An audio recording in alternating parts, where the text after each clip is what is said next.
market wrap. The real estate market continues to perform well over the last few months. However, buyers are showing a great deal of hesitation when coming to purchasing a home. This most likely has been the cause of the recent budget announcement and the interest rate rise that we've recently had.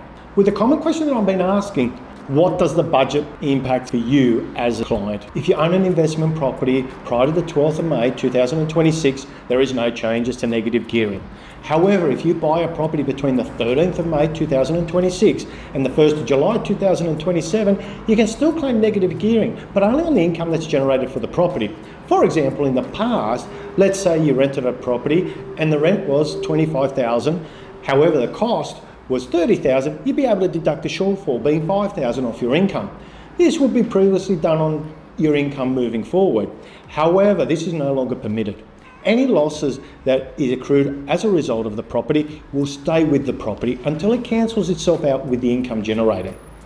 If you do buy a second-hand home after the 1st of July 2027, there'll be no negative gearing benefits. Only purchasers buying brand new homes will receive negative gearing benefits. Capital gains. In simple terms, the minimum amount of tax that you will need to pay when you sell your property is 30% of the gain. This is going to be placed on an indexation if you own the property greater than 12 months. However, the government will tax based on whichever is the higher of the two options. Your accountant would be the best person to advise you based on your specific situation. So as a buyer, should I purchase now or should I wait to buy an investment property? I believe in the next 12 months is the prime opportunity to buy. Despite there's no longer being a benefit of a tax deduction to your personal income, you can carry the losses moving forward until such time the property becomes positively geared. In saying that, you need to be in a position financially to be able to afford these losses at the time through your ownership. As of the 1st of July 2027, no one will be able to receive any benefits from a second-hand home. If you are considering selling and you're still unsure, I personally believe now is the best time to make the move. Obviously, the investment segment will probably slow down. Therefore, we need to absorb the losses. The buyers aren't going to be there.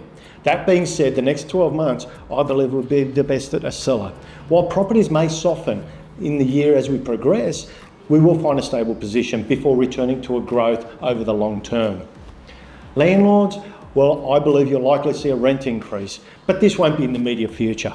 Based on the recent budget announcement, I believe that the increase will not take place until 2027 and 2028, at which point in time, investors will no longer have a strong incentive to buy second-hand homes, which will even out the supply, realistically reducing the number of homes in the rental market. Even if a majority of the investors proceed to buy brand new homes, they're swapping new properties. This will take time to readjust the market. If you would like guidance in regards to these uncertain times, please feel free to reach out.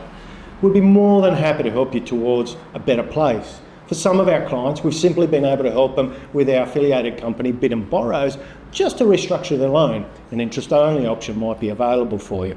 Give us a call, we'd love to help you. Otherwise, we look forward to seeing you soon.